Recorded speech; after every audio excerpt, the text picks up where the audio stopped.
इस वीडियो में आज की इस वीडियो में हम लोग करने वाले हैं विलियन के जो कंसंट्रेशन टर्म होते हैं उस कंसंट्रेशन टर्म के लिए नॉर्मलिटी निकालने के लिए जो एन फैक्टर होता है, एन फैक्टर की आवश्यकता पड़ती है। उस एन फैक्टर को हम लोग कैसे निकालेंगे, तो इस वीडियो में हम लोग तीन टर्म पढ़ने वाले। एक जो है एन फैक्टर, दूसरा जो है पीपीएम डब्ल्यू बाई वी और तीसरा जो है पीपीएम वी बाई वी।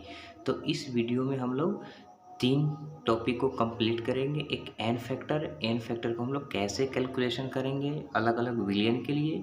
उसके बाद जो है पीपीएम डब्ल्यू बाई वी और पीपीएम वी बाई वी, ये जो हमारा है ये टेम्परेचर डिपेंडेंट टर्म है, ताप पर जो निर्भर रहते हैं। तो चलिए वीडियो को हम लोग शुरू करते हैं।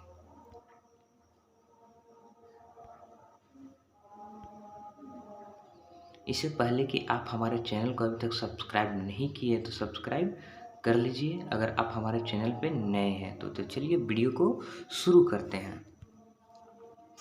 तो यहाँ पे जो हमारा फर्स्ट में है कैलकुलेशन ऑफ एन फैक्टर के लिए, कैलकुलेशन ऑफ एन फैक्टर। तो यहाँ पे जो हमारा कैलकुलेशन ऑफ एन फैक्टर के लिए जो यहाँ पे सबसे फर्स्ट में ये हमारा अम्ल के लिए है।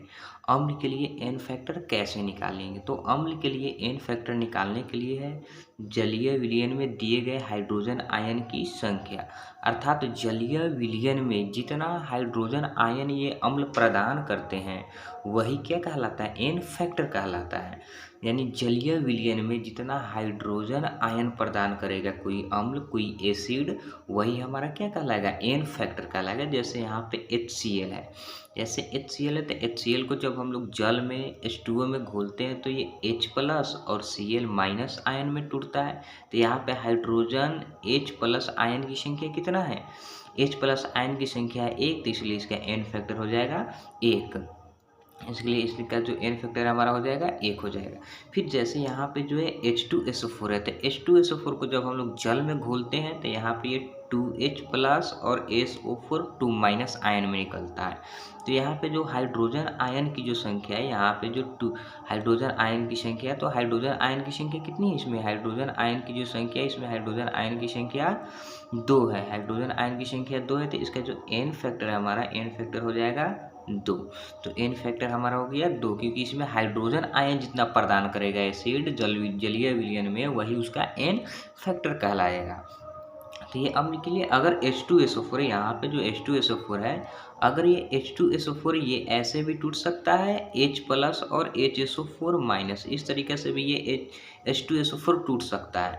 तो यहाँ पे हाइड्रोजन आयन कितना प्रदान कर रहा है, तो यहाँ पे ये हाइड्रोजन आयन जो है 1 प्रदान कर रहा है, तो इसका एन फैक्टर जो है हमारा कितना हो जाएगा, 1 हो जाएगा इसका एन फैक्टर। इसमें जो एन फैक्टर की हमारी संख्या होगी वो हो जाएगा 1। तो इसका मतलब ये है कि H2SO4 हर जगह 2H प्लस आयन ही नहीं प्रदान करेगा, इसमें एन फैक्टर 2 ही नहीं होगा। ये डिपेंड करता है कि आप विलयन में यानी जलीय विलयन में ये कितना हाइड्रोजन आयन प्रदान करेगा। जितना हाइड्रोजन आयन प्रदान करेगा वही उसका एन फैक्टर कहलाएगा एसिड के लिए। तो यहाँ पे H2SO4 को हम लोग 2 लिख लिए, लेकिन जनरली रूप से ये 2 ही देता है। H2SO4 है वो 2H प्लस आयन और SO4 2 माइनस आयन में अधिकांशतः टूटता है। अब जैसे यहाँ पे एक देख लेते हैं CH3COOH जो एसिटिक एसिड है, तो इसको हम लोग जब जल में घोलते हैं तो ये CH3COO माइनस आयन और प्लस H प्लस आयन, अर्थात ये H प्लस आयन कितना दे रहा है, 1 दे रहा है। तो इसमें एन फैक्टर हमारे कितना हो जाएंगे, 1। अर्थात यहाँ पे हम लोग अम्ल के लिए देख लिए कि अम्ल के लिए एन फैक्टर कैसे निकालेंगे। तो अम्ल के लिए एन फैक्टर निकालने के लिए कि वह अम्ल जो है, एसिड जो है, जल में घुल करके जितना हाइड्रोजन आयन प्रदान करेगा वही उसका एन फैक्टर कहलाएगा। तो चलिए अब आगे देखते हैं, नेक्स्ट देखते हैं कि किस प्रकार से ये अम्ल के लिए यानी अगर वह विलयन अगर एसिड है तो उसके लिए एन फैक्टर हम लोग कैसे निकालेंगे, इस चीज़ को देख लिए। अब आगे देखते हैं। अब जो आगे यहाँ पे है एन फैक्टर जो निकालने के लिए, यहाँ पे तो आगे जो एन फैक्टर निकालने के लिए है ये भस्म के लिए है। ये हमारा भस्म के लिए, अगर कोई भस्म हो, बेस हो, तो बेस के लिए हम लोग एन फैक्टर कैसे निकालेंगे। तो ये भस्म के लिए, बेस के लिए एन फैक्टर निकालने के लिए विस्थापित OH माइनस आयन की संख्या, अर्थात जितना OH माइनस आयन जल में घुल करके ये प्रदान करेगा वही इसका क्या कहलाएगा, एन गुणांक कहलाएगा। जैसे यहाँ पे एग्जाम्पल में NaOH है। NaOH एक भस्म है, क्षार है, जिसको हम लोग जलीय विलयन में घोरते हैं तो ये Na प्लस और OH माइनस आयन प्रदान करता है। तो ये भस्म है, तो इसमें हम लोग OH माइनस आयन की संख्या देखेंगे कि OH माइनस आयन की संख्या कितनी है। तो यहाँ पे OH माइनस आयन की संख्या कितनी है, 1, तो इसके n फैक्टर हो जाएंगे 1। जैसे यहाँ पे एक और एग्जाम्पल ले लीजिए KOH। तो KOH जो है, इसको जब हम लोग जल में घोलते हैं तो ये K प्लस और OH माइनस आयन प्रदान करता है, K प्लस और OH माइनस आयन प्रदान करता है। तो यहाँ पे OH की संख्या कितनी है हमारी, 1, तो इसका n फैक्टर हो जाएगा 1।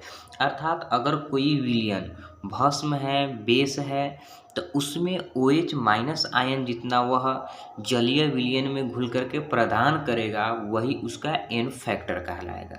तो यहाँ पे हम लोग फाइनली यहाँ पर इस चीज़ को भी समझ लिए कि एन जो गुणांक होंगे, एन फैक्टर होंगे, वो भस्म के लिए कैसे निकालेंगे। तो वह जल में घुलने के बाद जितना OH माइनस आयन प्रदान करेगा, वही हमारा क्या होगा, एन फैक्टर होगा। जैसे यहाँ पे ये सब हम लोग एग्जाम्पल में देख लिए। अब चलिए अब नेक्स्ट चलते हैं, नेक्स्ट देखते हैं कि एन फैक्टर कैसे निकालेंगे।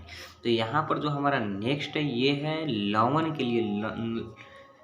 लवण के लिए हम लोग एन गुणांक कैसे निकालेंगे। तो लवण के एन गुणांक निकालने के लिए एन फैक्टर फॉर साल्ट के लिए, साल्ट के निकालने के लिए यहाँ पे कुल धन आयन, यानी जितना प्लस चार्ज हो और ऋण आयन या ऋण आयन आवेश की संख्या क्या कहलाती है, एन फैक्टर। अर्थात कुल धन आयन होना चाहिए या कुल ऋण आयन, दोनों में से कोई एक को लेना है। ये नहीं कि कुल धन आयन और ऋण आयन की बात नहीं, या तो आप कुल धन आयन लीजिए या तो आप कुल ऋण आयन लीजिए, दोनों में से कोई एक लेंगे। ये यहाँ पे जो एन फैक्टर होता है, एन फैक्टर प्लस या माइनस में नहीं होता है, कोई एक लेंगे, यानी प्लस वाला लीजिए या माइनस वाला लीजिए। जैसे यहाँ पे एग्जाम्पल में हम लोग देखते हैं Na2CO3 है। तो Na2CO3 है, तो हम लोग जानते हैं यहाँ पे Na2CO3 है, तो जानते हैं जो Na एक होता है, तो एक Na पे प्लस चार्ज होता है। तो यहाँ पे 2 Na है, Na2 कर देंगे तो इसके ऊपर 2 प्लस चार्ज हो जाएगा। और यहाँ पे CO3 होता है, तो CO3 के ऊपर 2 माइनस चार्ज होता है। तो यहाँ पे इस पर टोटल Na के ऊपर कितना चार्ज है, +2, और टोटल CO3 के ऊपर कितना चार्ज है, -2। तो यहाँ इसका n फैक्टर कितना हो जाएगा, 2 हो जाएगा, क्योंकि या तो आप प्लस वाला लेंगे या तो हम लोग माइनस वाला लेंगे, कोई एक लेंगे। और यहाँ पे ये जो होता है प्लस या माइनस के लिए नहीं होता, ये n फैक्टर सीधा हो जाएगा। अब जैसे यहाँ पे नीचे है NaCl, तो NaCl जो है, तो NaCl, तो इसको जब हम बोलते हैं तो जानते हैं Na के ऊपर प्लस चार्ज होता है और Cl जो होता है, Cl के ऊपर माइनस चार्ज होता है। तो इस पर टोटल कितना है, Na के ऊपर +1 है और Cl के ऊपर -1 है। तो यहाँ पे n फैक्टर इसका कितना हो जाएगा, n फैक्टर हमारा 1 हो जाएगा। या तो प्लस वाला को हम लोग लेंगे या तो माइनस वाला को लेंगे। जैसे यहाँ पे अब देखते हैं थर्ड नंबर में जो है हमारा Al2SO4 का होल थ्राइस है। तो हम लोग जानते हैं जो एल्यूमिनियम होता है, एल्यूमिनियम के ऊपर जो आवेश होता है, जो चार्ज होता है, वो +3 होता है, वो +3 होते हैं। मगर यहाँ पे 2 एल्यूमिनियम है, अगर 2 एल्यूमिनियम हम लोग लगा देते हैं तो यहाँ पे +3 के जगह पे हमारा हो जाएगा +6, 2 के लिए हो जाएगा हमारा +6। और जो यहाँ पे SO4 है, SO4 है, तो SO के ऊपर 2 माइनस चार्ज होता है, मगर यहाँ पे SO4 का होल 6 है, तो यहाँ पे जब 6 है तो 6 के लिए कितना हो जाएगा, यहाँ पे सॉरी होल 3 है, होल थ्राइस है। तो यहाँ पे जब होल थ्राइस है, जैसे यहाँ पे हमारा Al2 के लिए हो जाएगा +6 और यहाँ पे SO4 3 के लिए हो जाएगा हमारा, SO4 के ऊपर होता है -2, तो 3 के लिए हो जाएगा -6। तो यहाँ पे हो गया Al2 के ऊपर कितना हो गया हमारा चार्ज, +6, और SO4 के ऊपर हो गया हमारा चार्ज -6। तो यहाँ पे या तो हम लोग +6 वाले को लेंगे या तो हम लोग -6 वाले को लेंगे। तो इसका n फैक्टर हमारा कितना हो गया, n फैक्टर हो गया हमारा यहाँ पे फाइनली 6 हो गया। तो यहाँ पे अब हम लोग ये भी चीज़ देख लिए कि किसी लवण के लिए, साल्ट के लिए n फैक्टर कैसे निकालते हैं। तो किसी लवण के लिए n फैक्टर निकालने के लिए उसमें जितना धन आयन या जितना ऋण आयन की संख्या होती है, वही हमारा n फैक्टर कहलाता है। अब चलिए अब नेक्स्ट देखते हैं।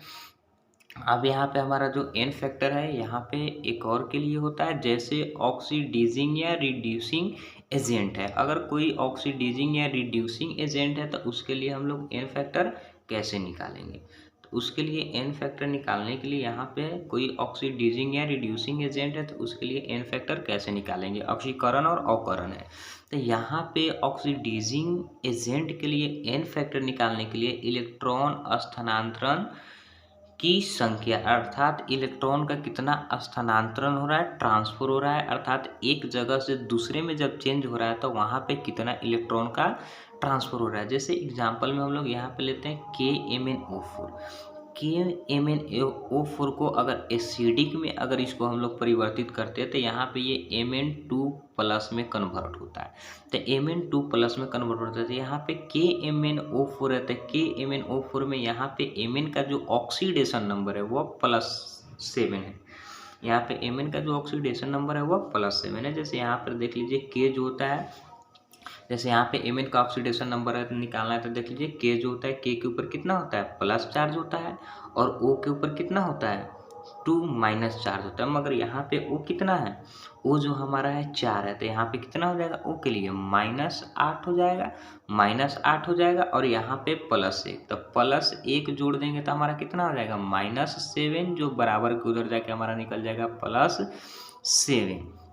अर्थात यहाँ पे Mn का जो ऑक्सीडेशन नंबर है तो Mn का ऑक्सीडेशन नंबर हमारा कितना हो जाएगा +7 हो जाएगा। मगर ये Mn2 प्लस में जब इसको हम लोग एसिडिक में करते हैं तो Mn2 प्लस में होता है। तो यहाँ पे ये +7 से +2 में कन्वर्ट हो रहा है, +7 से +2 में कन्वर्ट हो रहा है। तो यहाँ पे कितने इलेक्ट्रॉन का ट्रांसफर हो रहा है हमारा, कितने इलेक्ट्रॉन का स्थानांतरण हो रहा है तो 5 इलेक्ट्रॉन का स्थानांतरण हो रहा है। तो यहाँ पे जो इसका एन फैक्टर होगा, एन फैक्टर हमारा हो जाएगा 5 हो जाएगा। तो यहाँ पे फाइनली हमारा एन फैक्टर कितना हो गया 5 हो गया, क्योंकि यहाँ पे KMnO4 जब एसिडिक में घोल रहा है तो ये Mn2 प्लस में आ रहा है और यहाँ पे Mn का जो ऑक्सीडेशन नंबर है +7 है तो +7 से +2 में कन्वर्ट हो रहा है, अर्थात 5 इलेक्ट्रॉन का स्थानांतरण अर्थात ट्रांसफर हो जा रहा है। तो यहाँ पे जो हमारा एन फैक्टर है वो हो जाएगा 5। अगर हम KMnO4 को अगर बेसिक मीडियम में अगर घोलते हैं, बेस में OH माइनस की उपस्थिति में जब इसको घोलते हैं तो ये K2MnO4 बनाता है।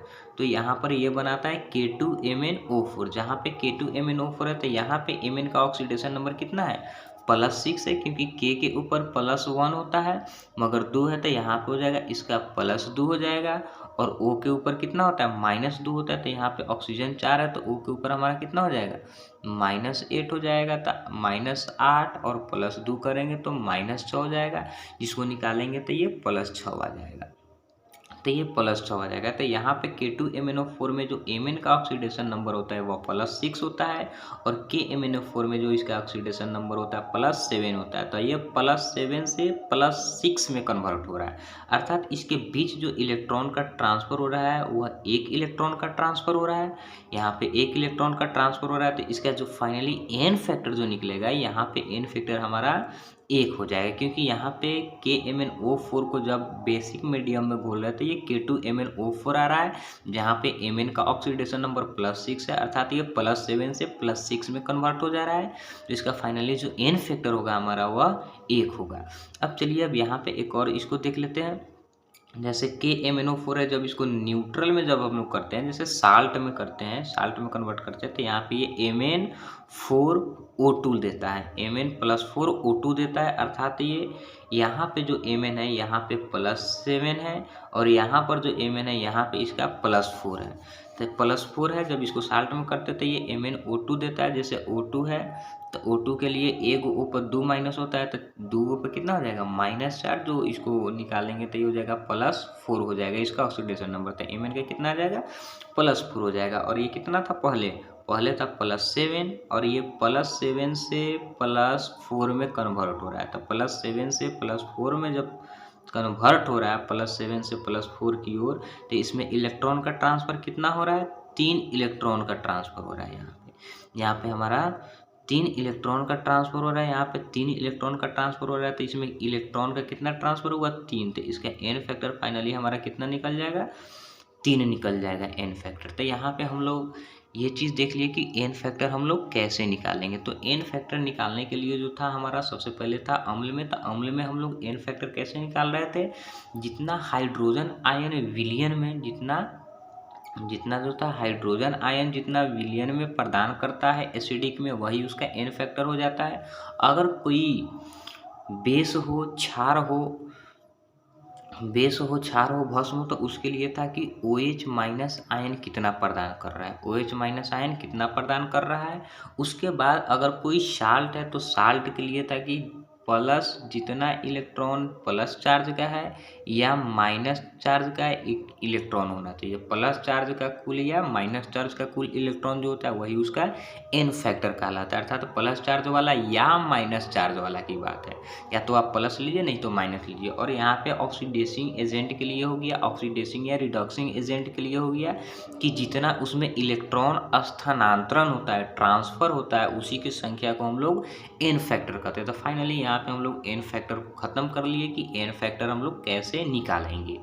तो अब यहाँ पे हमारा एन फैक्टर हो गया ख़त्म। अब चलते हैं आगे, जो हमारा पीपीएम वाला जो टर्म था उस पीपीएम वाले के टर्म को करते हैं।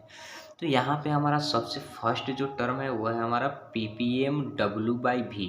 मगर हम लोग सबसे पहले यहाँ पे W/V जो है परसेंटेज हम लोग कर लिए हैं। W/V परसेंटेज जो था इसको हम लोग पढ़ लिए। तो W/V परसेंटेज में क्या, तो जो यहाँ पे W था वह V लेयर का भार था। यहाँ पर जो W दर्शाता है वह V लेयर के भार को दर्शाता है ग्राम में, और नीचे वाला जो था यह विलियन के आयतन को दर्शाता है, यह विलियन के आयतन को दर्शाता है। और यहाँ पे जो परसेंटेज था, परसेंटेज के लिए इसमें 100 से हम लोग गुना कर देते थे।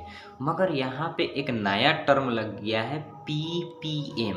ppm का मतलब होता है पार्ट पर मिलियन, अर्थात 1 मिलियन आयतन में कितना वी लेयर का भार ग्राम में घुला हुआ है, उसी को हम लोग क्या कहेंगे, ppm W/V कहेंगे। जो पहले हम लोग पढ़े हुए थे W/V परसेंटेज के लिए, तो वही W/V पढ़ेंगे अब हम लोग ppm के लिए। तो परसेंटेज के लिए पढ़े हुए थे तो उसमें 100 से मल्टीप्लाई कर दे रहे थे। अब यहाँ पे ppm है यानी पार्ट पर मिलियन है, तो मिलियन है तो यहाँ पे मिलियन से हम लोग इसमें मल्टीप्लाई कर देंगे, बाकी सब सेम चीज़ हमारा वही। तो चलिए यहाँ पे देखते हैं। तो फर्स्ट में है वी लेयर का भार ग्राम में होना चाहिए। यहाँ पे जो W है तो W यानी वी लेयर के भार को ही दर्शाएगा, तो वी लेयर का भार ग्राम में होना चाहिए, बट्टा विलियन का आयतन होना चाहिए ml में, विलियन का आयतन ml में। अब यहाँ पे जो ppm है तो ppm के लिए हम लोग यहाँ पे 10 के पावर 6 से मल्टीप्लाई करा देंगे। तो यहाँ पे 10 के पावर 6 से मल्टीप्लाई करा देंगे इन गुने 10 के पावर 6। तो ये हमारा फाइनली ppm निकल गया W/V के लिए। तो W/V के लिए क्या हो जाएगा, वी लेयर का भार ग्राम में बटा विलियन का आयतन ml में इंटू 10 के पावर 6। तो 10 के पावर 6 यानी मिलियन के लिए दर्शा रहा है। जबकि हम लोग अगर मिलियन नहीं रहता, अगर सिर्फ W/V परसेंटेज रहता तो यहाँ पे हम लोग 100 से मल्टीप्लाई कर दे रहे थे, जो परसेंटेज के लिए था। तो यहाँ पे याद रखना है आपको, परसेंटेज वाला ही चीज़ है, मगर यहाँ पे मिलियन के लिए तो यहाँ पे 10 के पावर 6 से मल्टीप्लाई कर देते हैं। अर्थात ppm का हम लोग वहाँ पे उपयोग करते हैं जहाँ पे क्वांटिटी बहुत ही कम हो, क्योंकि यहाँ पे स्पष्ट हो रहा है ppm पार्ट पर मिलियन, अर्थात बहुत ही कम क्वांटिटी के लिए हम लोग ppm का प्रयोग करते हैं। अब चलिए अब आगे देखते हैं ppm जो था हमारा वॉल्यूम बाई वॉल्यूम, उस चीज़ को देखते हैं। तो यहाँ पर देखिए ppm वॉल्यूम बाई वॉल्यूम, तो हम लोग वॉल्यूम बाई वॉल्यूम जो था उसको हम लोग पढ़ लिए हुए। तो वॉल्यूम बाई वॉल्यूम परसेंटेज पढ़े हुए थे। तो वॉल्यूम बाई वॉल्यूम परसेंटेज में जो ऊपर वाला था वह वी लेयर का आयतन था, वह हमारा वी लेयर का आयतन था, जबकि नीचे वाला था वह विलियन के आयतन को दर्शा रहा था। जो नीचे वाला था वह हमारा विलियन को आयतन को दर्शा रहा था। और यहाँ पे जो परसेंटेज है, परसेंटेज के लिए हम लोग 100 से गुना कर देते थे। तो फाइनली यहाँ पे हमारा ये ppm निकल गया। अब हम लोग यहाँ पे आगे की ओर बढ़ते हैं।